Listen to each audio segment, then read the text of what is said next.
अंदर स्वागत करता हूं आप सबका हमारे YouTube channel new light academy में। आज हम बात करने वाले हैं मेनली +1 और +2 के सिलेबस की air force navy estate CTET point of view से।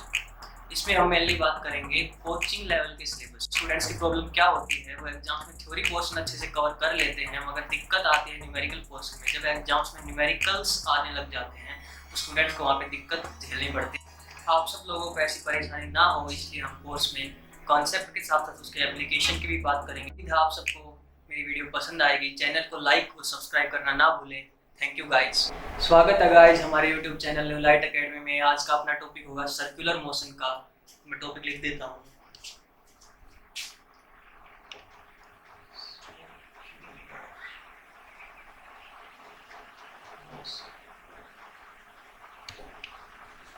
आज के टॉपिक में हम बात करने वाले हैं एक ऐसे पार्टिकल की जो एक सर्कल पे मूव करेगा। ट्रांसलेशन मोशन हम पढ़ चुके हैं, वन डायमेंशन मोशन जो था हमारे पास, जिसमें मेरा पार्टिकल या तो प्लस एक्स डायरेक्शन में मूव कर रहा था या मेरा पार्टिकल जो है वो प्लस वाई डायरेक्शन में मूव कर रहा था।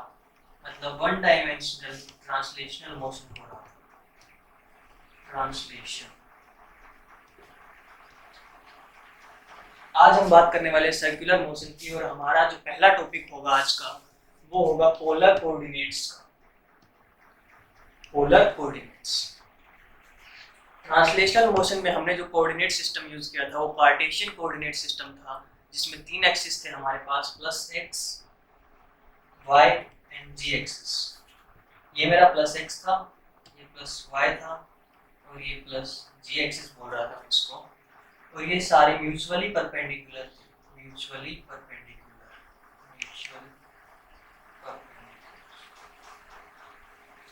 आज का हमारा जो कोऑर्डिनेट सिस्टम है वो पोलर कोऑर्डिनेट सिस्टम होगा। Polar plane polar coordinate system, जिसमें हम यूनिट वेक्टर्स डिफाइन करेंगे। जैसे हम कार्टेशियन कोऑर्डिनेट सिस्टम में यूनिट वेक्टर्स डिफाइन कर रहे थे। ये मेरा आई हेड यूनिट वेक्टर था, ये मेरा जे हेड यूनिट वेक्टर था और ये जो डायरेक्शन थी इसके अलोंग जो यूनिट वेक्टर था वो के हेड से रिप्रेजेंट कर रहा था मैं। तो आज हम पोलर कोऑर्डिनेट सिस्टम में जो यूनिट वेक्टर्स डिफाइन करने वाले हैं वो हमारे यूनिट वेक्टर्स हैं r hat and theta hat. मैं यहाँ पे लिख देता हूँ। सबसे पहले हम एक पार्टिकल को बनाते हैं जो इस सर्कल पे मूव कर रहा है। ये मेरा पार्टिकल है जिसका कुछ मास होगा m और ये एक स्ट्रिंग अटैच्ड है इससे, जो टाई कर रखी है मैंने ओरिजिन के सर्कल। ये मेरा जो पार्टिकल है एक सर्कल पे मोशन कर रहा है। मान लीजिए कुछ t इंस्टेंट पे, t1 टाइम पे इसकी पोजीशन है और इसकी वेलोसिटी v है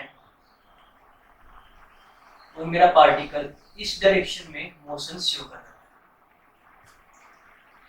अब मैं क्या करूंगा पोलर कोऑर्डिनेट सिस्टम में, सबसे पहले मैं एक फिक्स पॉइंट लूंगा। फिक्स पॉइंट ये रहा मेरा, तो इसको मैं नाम देता हूँ ओरिजिन।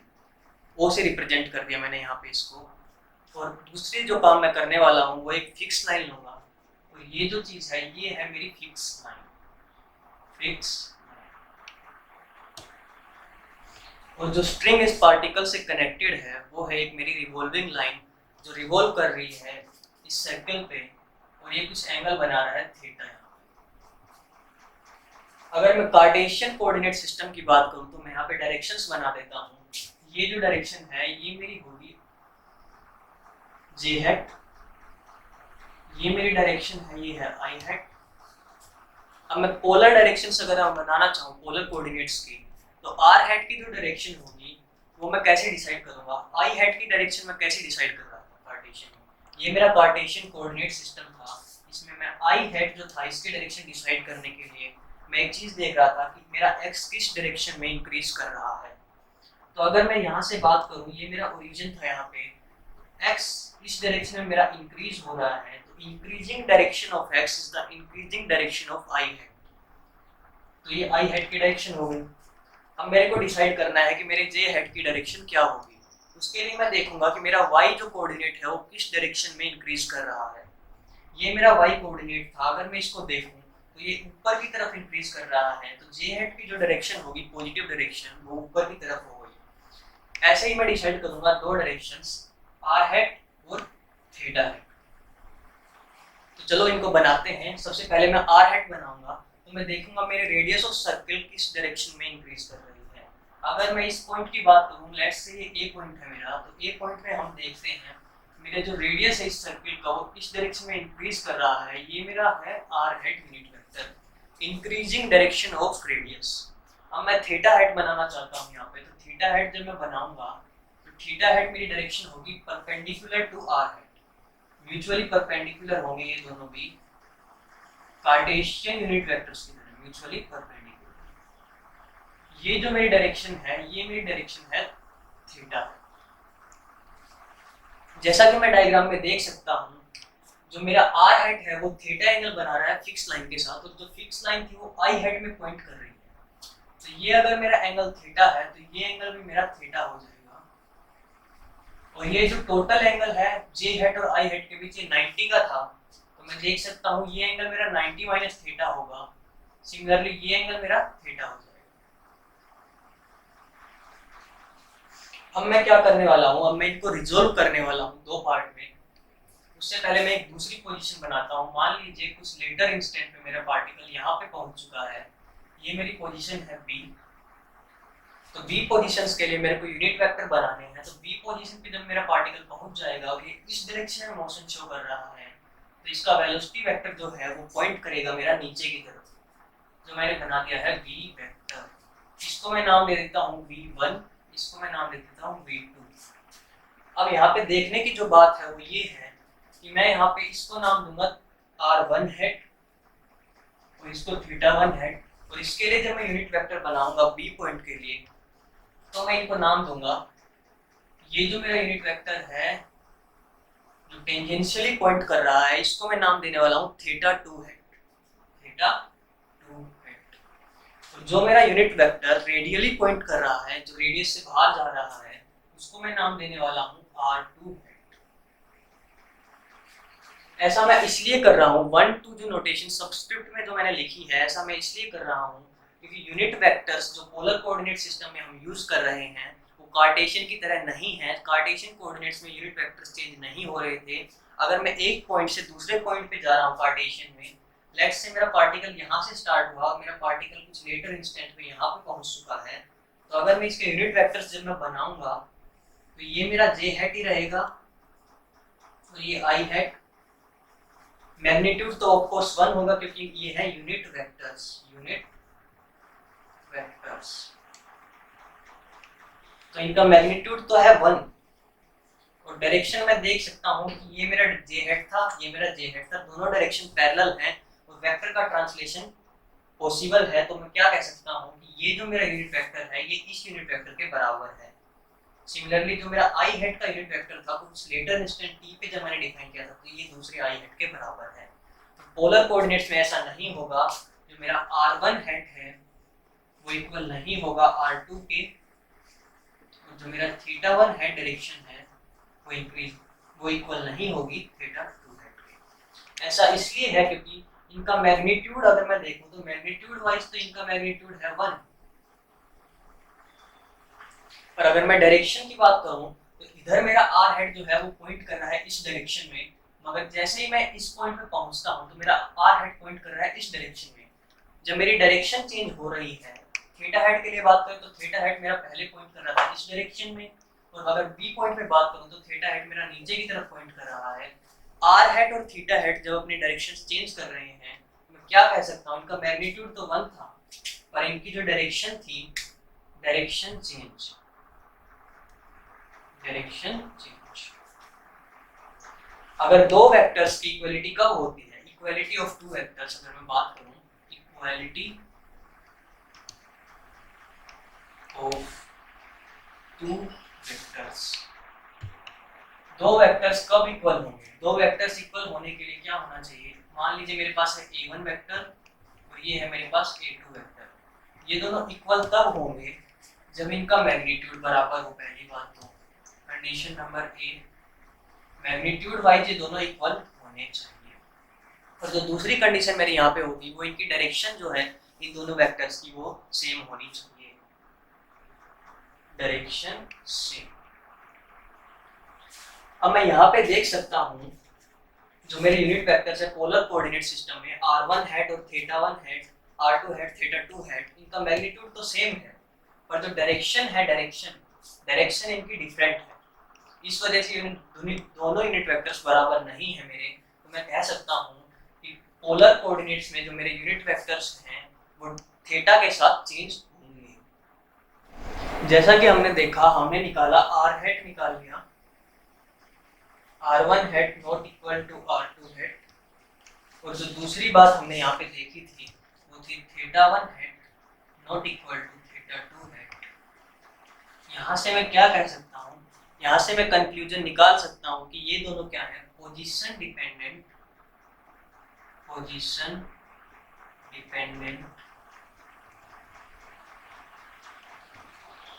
Unit vectors. ये मेरे ऐसे यूनिट वेक्टर्स हैं जो पोजीशन पे डिपेंड कर रहे हैं। जैसे जैसे थीटा इंक्रीज कर रहा है, इनका जो डायरेक्शन है वो चेंज हो रहा है, और ये इनकी जो इक्वालिटी है वो होल्ड नहीं करेगी, इक्वालिटी होल्ड नहीं करेगी। अब हम बात करने वाले हैं अपने दूसरे टॉपिक की। ये हमारा जो टॉपिक है, जो पोलर कोऑर्डिनेट्स का जो टॉपिक था मेरा, ये पूरा हो चुका है। अब हम बढ़ते हैं अपने दूसरे टॉपिक पे, जो है circular motion, position and velocity vectors. इसमें हम बात करेंगे कि मेरा जो पार्टिकल है वो एक सर्किल में जब मूव कर रहा है तो उसकी पोजीशन कैसे चेंज हो रही है, उसकी वेलोसिटी कैसे चेंज हो रही है। उसके लिए मेरे को सबसे पहले निकालना पड़ेगा, जैसे कि आप देख सकते हैं पोजीशन डिपेंडेंट यूनिट वेक्टर्स है, तो सबसे पहले मेरे को इनकी पोजीशन डिपेंडेंस चाहिए। तो जब मैं पोजीशन डिपेंडेंस निकालूंगा इनकी, तो सबसे पहले देखिए मैं क्या करूंगा, इनको कार्टेशियन की टर्म्स में मैं पोलर को लिखने की कोशिश करूंगा। ऊपर जो आप देख सकते हैं, जो आर हेड जो मेरा यूनिट वेक्टर है वो थीटा एंगल बना रहा है आई हेड डायरेक्शन के साथ, तो मैं इसको दो कंपोनेंट में रिजोल्व कर सकता हूँ। ये मेरा था आर हेड, और ये मेरी जो डायरेक्शन थी ये थी आई हेड, और ये जो था ये था जे हेड, और ये एंगल था मेरा थीटा। तो जब मैं इनको रिजोल्व करूंगा, तो मैं इसको आई हेड के लोग रिजोल्व करूंगा, तो ये हो जाएगा, इसका मैग्नीट्यूड था r, radius of the circle. तो इनको जब मैं रिजोल्व करने वाला हूँ, तो आर हेड जो मेरा है वो हो जाएगा cosine theta component in I direction, और जब मैं इस डायरेक्शन में इसको रिजोल्व करूंगा तो ये साइन कंपोनेंट बनेगा, तो मैं इसको लिख सकता हूँ प्लस साइन थीटा जे हेड। ये है मेरा आर हेड की पोजीशन डिपेंडेंस। ये जो चीज है ये है पोजीशन डिपेंडेंस ऑफ आर। ऐसे ही हम बात करेंगे थीटा हेड की। थीटा हेड की पोजीशन डिपेंडेंस निकालनी है, तो मेरे को डायग्राम में देखना पड़ेगा कि मेरा थीटा हेड कितना एंगल बना रहा है। तो ऊपर आप देख सकते हैं मेरा जो थीटा हेड है वो जे डायरेक्शन के साथ थीटा एंगल बना रहा है, तो मैं इसको अलग से लिख देता हूँ, अलग से यहाँ पे बना लेते हैं इसको। ये मेरा ओरिजिन था, ये मेरी जे डायरेक्शन थी, और ये जो था ये मेरा थीटा हेड,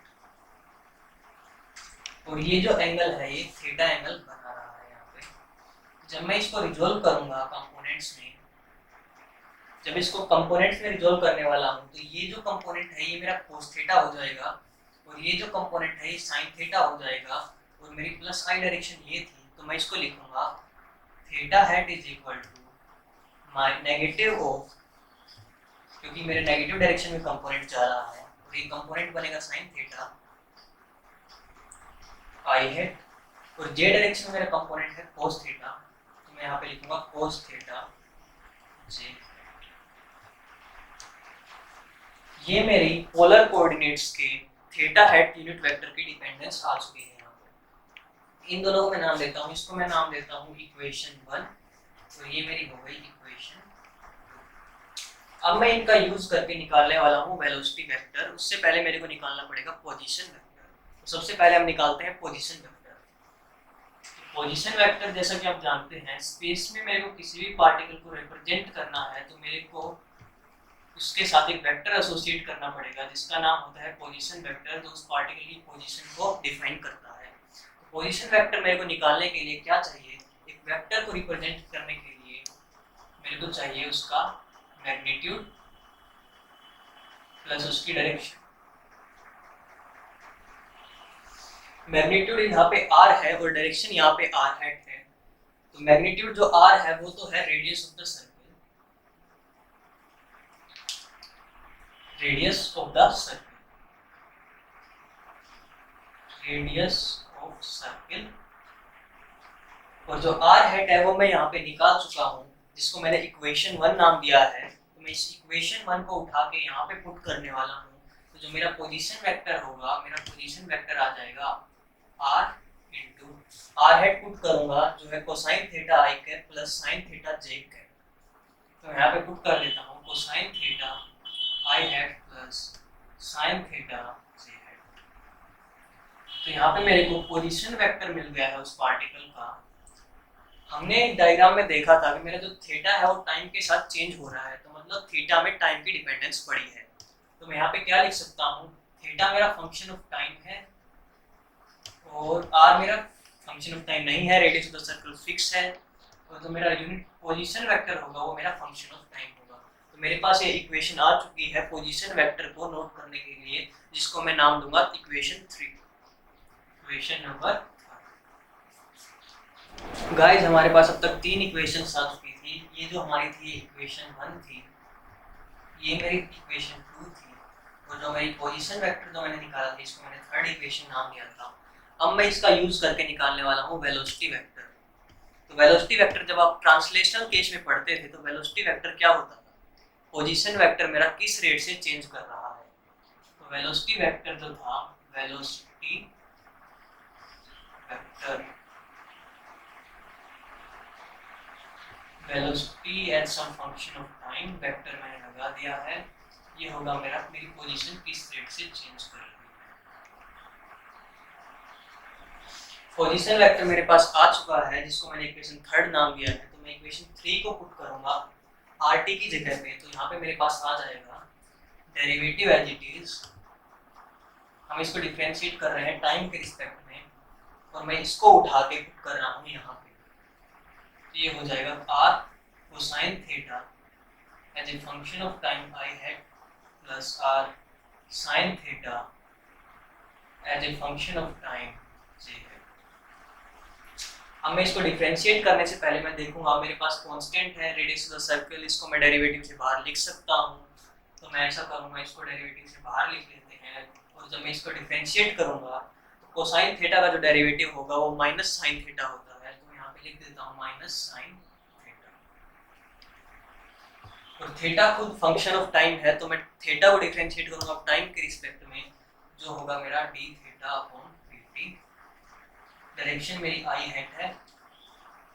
अब मैं डिफरेंशिएट करने वाला हूँ साइन थीटा को। तो साइन थीटा का डेरिवेटिव जैसा कि आप सब जानते हैं कोसाइन थीटा होता है, जो मैं यहाँ पे पुट करता हूँ cosine theta as a function of time, और थीटा खुद फंक्शन ऑफ टाइम है तो थीटा का डेरिवेटिव लिख दिया, और डायरेक्शन मेरी है जे। अब इसमें हम देखने वाले हैं जो मेरा वेलोसिटी वेक्टर है वो मेरा आ गया are d theta upon d T, मैं कॉमन लिख सकता हूँ, और ये जो है ये आ गया minus sine theta T I hat plus cosine theta T. अगर मैं इसको कंपेयर करूँ इक्वेशन 2 से, ये जो मेरी टर्म है ये बिल्कुल इक्वेशन 2 जैसी दिख रही है, तो मैं इक्वेशन 2 को यहाँ पे सब्स्टिट्यूट कर सकता हूँ, और ये जो है मेरी चीज ये है थीटा हैट। तो जो मेरी इक्वेशन है वेलोसिटी वेक्टर के लिए वो इतनी लंबी ना रह के अब एक छोटी इक्वेशन मेरे को मिल जाएगी। और छोटी इक्वेशन क्या होगी, velocity as a function of time is equal to r d theta upon dt। मैंने एज इट इज लिखा, और इसकी जगह मैं पुट कर रहा हूँ थीटा हैट। तो ये मेरा आ गया है velocity vector as a function of time. Guys अब तक आपने देखा हमारे पास वेलोसिटी वेक्टर आ चुका है, जिसको मैंने इक्वेशन 4 नाम दिया है। तो velocity as a function of time जो मेरा आया है वो है r d theta upon dt theta hat. बहुत छोटी सी टर्म है ये रिमेंबर करने के लिए। इसमें अब मैं 3 केस देखूंगा।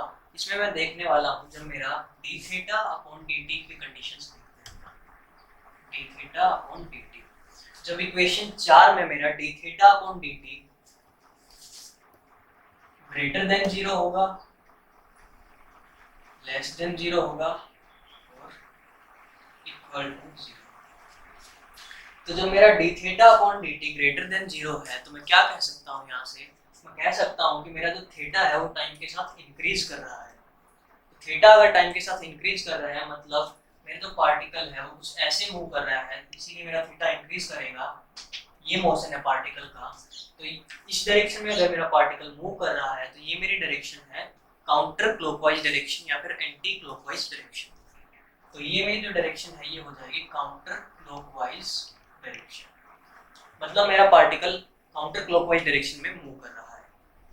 अब मैं बात करता हूँ जब मेरा D theta upon d T की वैल्यू है वो लेस देन 0 है, केस नंबर 2, जब ये वैल्यू लेस देन 0 होगी तो मतलब क्या हुआ कि मेरा जो पार्टिकल है वो थीटा डिक्रीज कर रहा है उसके लिए टाइम के साथ। थीटा जब मेरा डिक्रीज कर रहा है मतलब थीटा की मूवमेंट इस डायरेक्शन में है, तभी थीटा डिक्रीज करेगा, तो मतलब मेरा पार्टिकल कुछ ऐसे मूव करेगा और ये जो मेरी डायरेक्शन होगी मोशन की ये क्लॉकवाइज डायरेक्शन होगी, तो the particle will move in clockwise direction. जब मेरा D theta upon d T 0 हो जाएगा मतलब थीटा अब टाइम के साथ चेंज नहीं कर रहा है, जब मेरा थीटा टाइम के साथ चेंज नहीं करेगा तो पार्टिकल यहाँ पे है तो यहीं पे रहेगा, मतलब पार्टिकल रेस्ट पे। मैं यहाँ पे लिख देता हूँ रेस्ट।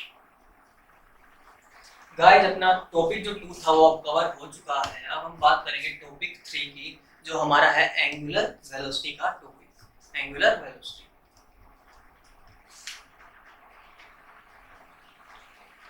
एंगुलर वेलोसिटी, ये है हमारा टॉपिक नंबर 3। टॉपिक 3 पे बात करने से पहले हम यहाँ पे एक चीज देखेंगे कि हमने देखा हमारे पास 2 यूनिट वेक्टर्स थे, आर हेड था मेरे पास, थीटा हेड था, पर मैं डायरेक्शंस को ठीक से डिफाइन नहीं कर पा रहा हूँ, कौन सी डायरेक्शन मेरी पॉजिटिव होगी प्लेन पे, कौन सी मेरी डायरेक्शन नेगेटिव होगी। तो मैं डायरेक्शंस को ठीक से डिफाइन करने के लिए तीसरा कोऑर्डिनेट यहाँ पे इंट्रोड्यूस करूंगा जिसको मैं के हेड बोल रहा हूँ। तो उसके लिए मैं सबसे पहले देखता हूँ ये मेरा जो प्लेन है कुछ, ये कोई प्लेनर सरफेस था जिसपे एक पार्टिकल सर्किल में मूव कर रहा था। मान लीजिए मैं 2 ऑब्जर्वर लेता हूँ, ये कुछ ऐसे था प्लेन मेरा, मेरे पार्टिकल इस प्लेन पे मूव कर रहा है सर्किल में। अब मैं पहला ऑब्जर्वर है जो मेरा यहाँ पे लेता हूँ, ये मेरा पहला ऑब्जर्वर है जो ऊपर है, छत से ऊपर देख रहा है। और दूसरा ऑब्जर्वर मैं इस प्लेन के नीचे ले लेता हूँ जो नीचे से इस चीज को ऑब्जर्व कर रहा है। तो ये जो मेरा ऑब्जर्वर है ये क्या देखेगा, ये देखेगा कि जो मेरा पार्टिकल है वो कौन से डायरेक्शन में मूव कर रहा है। मेरा particle counter clockwise motion show कर रहा है। पर ये जो मेरा सेकंड ऑब्जर्वर है जब ये नीचे से इसी चीज को देखेगा तो ये बोलेगा ये क्लॉकवाइज मोशन शो कर रहा है। तो डायरेक्शन में कॉन्ट्रडिक्शन ना आए इसलिए मैं एक तीसरी डायरेक्शन इंट्रोड्यूस करूंगा यहाँ पे जिसको के हेड बोल रहा हूँ, और उसको हम कैसे इंट्रोड्यूस करेंगे वो हम यहाँ पे देखने वाले हैं।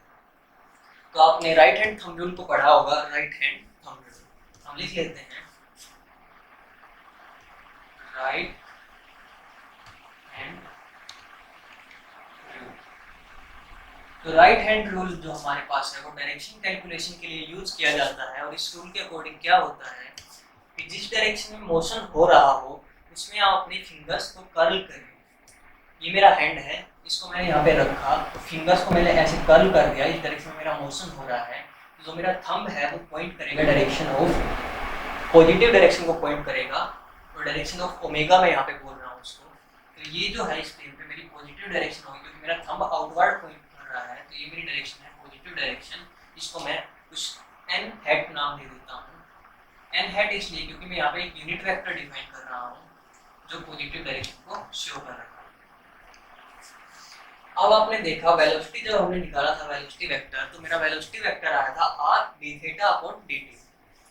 तो जो r d theta upon dt जो है ये जो क्वांटिटी है इसको मैं नाम देने वाला हूँ यहाँ पे ओमेगा। तो डायरेक्शन जो मेरी आई थी वो थीटा हैट आई थी। तो जो मेरा वेलोसिटी वेक्टर है, जो total velocity as a function of time, मेरा वेलोसिटी वेक्टर यहाँ पे हो जाएगा r ओमेगा थीटा। अब यहाँ पे वही 2 चीजें हम देखने वाले हैं। जब मेरा d theta upon dt increase कर रहा हो, जब वो ग्रेटर देन 0 हो तो हमारा क्या होगा, तो क्या होने वाला है, एंगुलर वेलोसिटी हम क्या बोलेंगे, इंक्रीज कर रहा है। तो मतलब जब मेरा एंगुलर वेलोसिटी इंक्रीज कर रहा है, पार्टिकल स्पीडिंग अप हो रहा है, तो जब मेरा D theta upon d T less than 0 का केस में स्टडी करूंगा, तब मैं यहाँ पे क्या बोल सकता हूँ, मेरे जो थीटा है वो टाइम के साथ डिक्रीज कर रहा है, मतलब पार्टिकल का जो एंगुलर वेलोसिटी है वो टाइम के साथ डिक्रीज कर रहा है। हमारे पास इक्वेशन नंबर जो 4 है वो उसका मॉडिफिकेशन आ चुका है, जिसमें मैंने D theta upon d T जो मेरी टर्म थी उसको मैंने ओमेगा पुट कर दिया था। एंगुलर वेलोसिटी का जब हमने कॉन्सेप्ट यूज किया था यहाँ पे, तो एंगुलर वेलोसिटी का जो टॉपिक है वो हमारा कवर हो चुका है। बात करने वाले हैं, हमारे पास 4 इक्वेशंस आ चुकी हैं। ये मेरी इक्वेशन 1 थी, इक्वेशन 2, 3 एंड 4। हमने 3 तो हम यहाँ तक कवर कर चुके हैं एंगुलर वेलोसिटी तक। अब हम बात करेंगे यूनिफॉर्म सर्कुलर मोशन। मैं टॉपिक लिख देता हूँ, यूनिफॉर्म सर्कुलर मोशन। तो यूनिफॉर्म सर्कुलर मोशन में खास बात क्या है? यूनिफॉर्म सर्कुलर मोशन की जो खास बात है वो ये है कि इसमें जो मेरा जो थीटा है वो टाइम के साथ चेंज नहीं करेगा। D theta upon d t is equal to constant. ये है मेरा यूनिफॉर्म सर्कुलर मोशन। अब यूनिफॉर्म सर्कुलर मोशन के लिए मैं एक्सेलरेशन निकालना चाहता हूँ। मेरे पास वेलोसिटी वेक्टर आ चुका है जो मैंने इक्वेशन 4 से रिप्रेजेंट कर रखा है, और वेलोसिटी वेक्टर का यूज करके मैं एक्सेलरेशन निकालूंगा। तो एक्सेलरेशन जैसा कि आप सब जानते हैं, एक्सेलरेशन मेरा होता है कि मेरा जो पार्टिकल का वेलोसिटी किस रेट से चेंज कर रहा है वो उस पार्टिकल का एक्सेलरेशन होता है। वेलोसिटी का रेट चेंज टाइम के। एक्सेलरेशन वेक्टर हमारे पास आ चुका है। एक्सेलरेशन होगा मेरा dv वेक्टर अपॉन dt। यहाँ पे एक चीज और देखने की है, वो है अगर मेरा d theta upon dt constant है तो मैं इसे क्या कह सकता हूँ? तो मेरा वेलोसिटी वेक्टर आया था वो मेरा था r d theta upon dt। तो वेलोसिटी वेक्टर के बारे में यहाँ से एक बात कह सकता हूँ कि यूनिफॉर्म सर्कुलर मोशन में अगर ये चीज कांस्टेंट है तो मेरा वेलोसिटी वेक्टर भी कांस्टेंट होगा क्योंकि रेडियस कांस्टेंट है। तो मैं यूनिफॉर्म सर्कुलर मोशन की जो दूसरी बात है वो ये है कि वेलोसिटी वेक्टर जो होगा, velocity is equal to constant for uniform circular motion. अब मैं एक्सेलरेशन निकालना चाह रहा हूँ तो मैं वेलोसिटी वेक्टर का डेरिवेटिव लूंगा। Derivative with respect to time, तो मेरा वेलोसिटी वेक्टर है r d theta upon dt और डायरेक्शन है थीटा है। अब मैं यूनिफॉर्म सर्कुलर मोशन में बात कर चुका हूँ कि मेरा ये जो टर्म है ये कांस्टेंट टर्म है और रेडियस ऑफ सर्कल पहले से कांस्टेंट था, तो मैं इन दोनों टर्म को यहाँ से बाहर लिख सकता हूँ। तो मैं इन दोनों को डेरिवेटिव से बाहर लिख देता हूँ, r d theta upon dt, sorry r तो मेरे को लिखना है d थीटा अपॉन dt, हाँ बाहर लिखना है, और अंदर जो है वो मेरे पास बच जाएगा d by dt of theta. ये मेरे पास टर्म आ चुकी है। अब मेरे को डेरिवेटिव निकालना है थीटा हेड का। तो सबसे पहले मेरे को थीटा हेड को पुट करना पड़ेगा, मतलब इक्वेशन 2 को मैं यहाँ पे पुट करूंगा। तो जब मैं इक्वेशन 2 को यहाँ पे पुट करूंगा तो मेरे पास आएगा ये जो दो टर्म है ये एज इट इज लिख देता हूँ, और ये मेरा बनेगा माइनस साइन थीटा आई हेड प्लस कोसाइन थीटा जे हेड, और डेरिवेटिव मेरा ब्रैकेट से बाहर है। तो जब मैं इनको डिफरेंशिएट करूंगा तो मेरे पास क्या आएगा, कांस्टेंट टर्म मेरी बाहर है उसको मैं एज इट इज लिख रहा हूँ, और इस टर्म का जब मैं डेरिवेटिव लिखने वाला हूँ तो साइन थीटा का डेरिवेटिव जैसा कि आप सब जानते हैं कोसाइन थीटा हो जाएगा नेगेटिव ऐसे की ऐसे, और ये कोसाइन थीटा, और थीटा खुद फंक्शन ऑफ टाइम है तो थीटा का डेरिवेटिव जो मैं लिखूंगा तो d theta divided by dt। तो कोसाइन थीटा का जब मैं डेरिवेटिव लिखने वाला हूँ तो मेरे पास आएगा नेगेटिव ऑफ साइन थीटा, तो theta as a function of time है तो थीटा का डेरिवेटिव लिखूंगा, तो डायरेक्शन है जी। अब इसमें से कॉमन आ रही है एक टर्म जो d थीटा अपॉन dt है, वो मैं इससे कॉमन ले सकता हूँ। तो जब मैं इसको कॉमन लूंगा तो मेरे पास आ गया r, एक मेरे पास d थीटा अपॉन dt बाहर पहले से पड़ा था तो इसका स्क्वायर हो जाएगा, और ये जो चीज है एक नेगेटिव अगर कॉमन और निकाल लूँ तो मेरे पास बचेगा cosine theta as a function of time, और ये डायरेक्शन थी i hat minus plus sine theta as a function of time j है। अगर मैं इस टर्म को अब देखूं ध्यान से, तो ये जो टर्म है मेरी इक्वेशन 1 से एग्जैक्टली मैच करती है। ये मेरी इक्वेशन 1 थी, आप देख सकते हैं दोनों चीज एकदम मैच कर रही हैं। तो मैं इसको शॉर्ट में लिखना चाहूँ तो शॉर्ट में मेरे पास हो जाएगा negative are d theta upon d t इसका स्क्वायर, और ये जो टर्म है ये आर हेड के इक्वल है, तो आर हेड यहाँ पुट कर देता हूँ।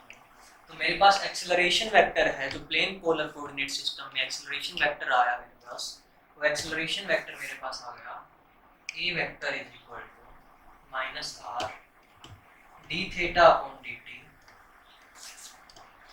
इसका स्क्वायर, और डायरेक्शन मेरे पास है आर।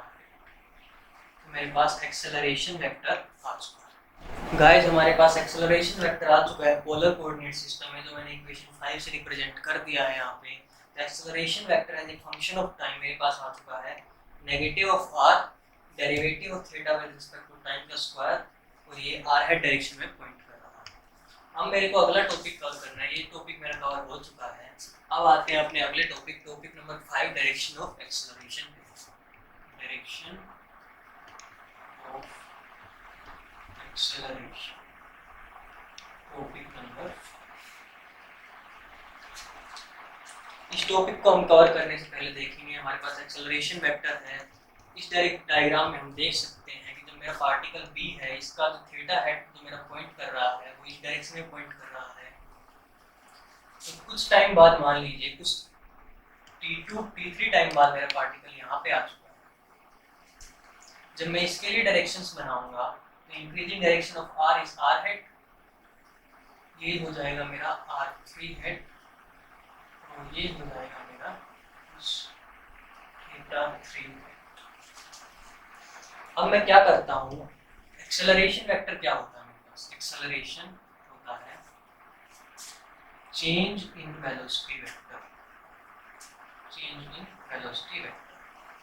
तो मेरे पास वेलोसिटी वेक्टर v2 मैंने बना रखा है, इसका वेलोसिटी वेक्टर कुछ ये हो जाएगा, इसी डायरेक्शन में पॉइंट करेगा v3 वेक्टर। जब मैं क्या करूंगा, जब मैं टाइम इंटरवल को कॉन्ट्रैक्ट करूंगा, मतलब बहुत स्मॉल टाइम इंटरवल जब मैं लूंगा इन दोनों पॉइंट्स के बीच में, क्या होगा, मेरा जो एक वेक्टर है यहाँ पे शिफ्ट हो जाएगा। तो मैं यहाँ पे इसको बना देता हूँ, ये मेरा v2 वेक्टर है, और इसको मैं जब बनाऊंगा तो ये हो गया मेरा v3 वेक्टर, ये सबस्क्रिप्ट है। अब मैं क्या देखने वाला हूँ, जब मैं इन दोनों पॉइंट्स को ज्वाइन करूंगा तो ये जो है ये मेरा रिजल्टेंट वेक्टर बनेगा v2 और v3 पॉइंट। तो मैं क्या कर रहा हूँ यहाँ पे, मैं कर रहा हूँ velocity at time t1 minus velocity at time t0, और उसका मैं लिमिट कर रहा हूँ क्योंकि मैं इंटरवल को कॉन्ट्रैक्ट करने की कोशिश कर रहा हूँ। तो मैं यहाँ पे लिमिट यूज कर रहा हूँ, limit delta t tending to 0 divided by, मैं लिखूंगा यहाँ पे time. Change in velocity vector मैंने एक्सेलरेशन वेक्टर को लिख दिया है। तो जब मैं देखूंगा इन दोनों वेक्टर्स का रिजल्टेंट कुछ इस डायरेक्शन में है, तो मैं यहाँ से क्या कंक्लूजन निकाल रहा हूँ, इनका रिजल्टेंट है वो मेरा पॉइंट कर रहा है इनवर्ड, रिजल्टेंट इज इनवर्ड। तो सेम मेरा कंक्लूजन निकल रहा है इस इक्वेशन से। आर हेड की जो मेरी डायरेक्शन थी वो इंक्रीजिंग आर की डायरेक्शन थी, पर एक नेगेटिव साइन यहाँ पे आ चुका है। तो ये नेगेटिव साइन यही शो कर रहा है कि मेरा एक्सेलरेशन है वो इनवर्ड है। यहाँ से डायरेक्शन ऑफ एक्सेलरेशन मैं कैलकुलेट कर सकता हूँ, मतलब मेरा एक्सेलरेशन इस पार्टिकल के लिए इनवर्ड पॉइंट कर रहा है जब एक particle uniform circular motion show कर रहा है। गाइस जब तक आपने देखा होगा हमारे पास एक्सेलरेशन वेक्टर आ चुका, हमारे पास डायरेक्शन ऑफ एक्सेलरेशन आ चुकी है, मतलब मेरा ये टॉपिक कंप्लीट हो चुका, मेरा ये टॉपिक कंप्लीट हो चुका है। अब हम अपने अगले टॉपिक पे आते हैं जिसका नाम है period and frequency. Period frequency, period और फ्रीक्वेंसी में हम बात करेंगे मेरे पार्टिकल का टाइम पीरियड क्या है। टाइम पीरियड क्या होता है कि पूरे सर्कल को कवर करने के लिए ये पार्टिकल कितना टाइम ले रहा है। पूरे सर्कल का अगर मैं देखूं तो वो 2 पाई एंगल होगा पूरे सर्कल का यहाँ से 0 से 2 पाई कवर कर रहा है, वो कुछ टाइम इंटरवल ले रहा है, मान लीजिए t टाइम इंटरवल लिया, जो उसका टाइम पीरियड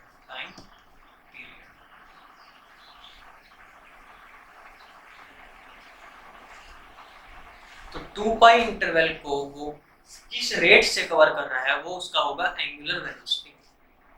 तो रेट कैसे निकालेंगे, 2 पाई अपॉन टी, ये उस पार्टिकल का हो जाएगा एंगुलर वेलोसिटी। तो हमारे पास एक फॉर्मूला आ चुका है कि 2 pi upon t is equal to omega. अब हम बात करते हैं फ्रीक्वेंसी की। तो फ्रीक्वेंसी क्या होता है, नंबर ऑफ ऑसिलेशंस पर सेकंड। फ्रीक्वेंसी हमारे पास होता है नंबर ऑफ ऑसिलेशंस पर सेकंड। मतलब तो अगर मैं टाइम पीरियड को 1 को टाइम पीरियड से डिवाइड कर दूं तो मेरे पास फ्रीक्वेंसी आ जाएगी, मतलब 1 सेकंड में मेरा पार्टिकल कितने ऑसिलेशन परफॉर्म कर रहा है। टाइम पीरियड अपने पास आ चुका है, 2 पाई अपॉन ओमेगा लिख सकता हूँ टाइम को मैं, 1 अपॉन 2 पाई अपॉन ओमेगा।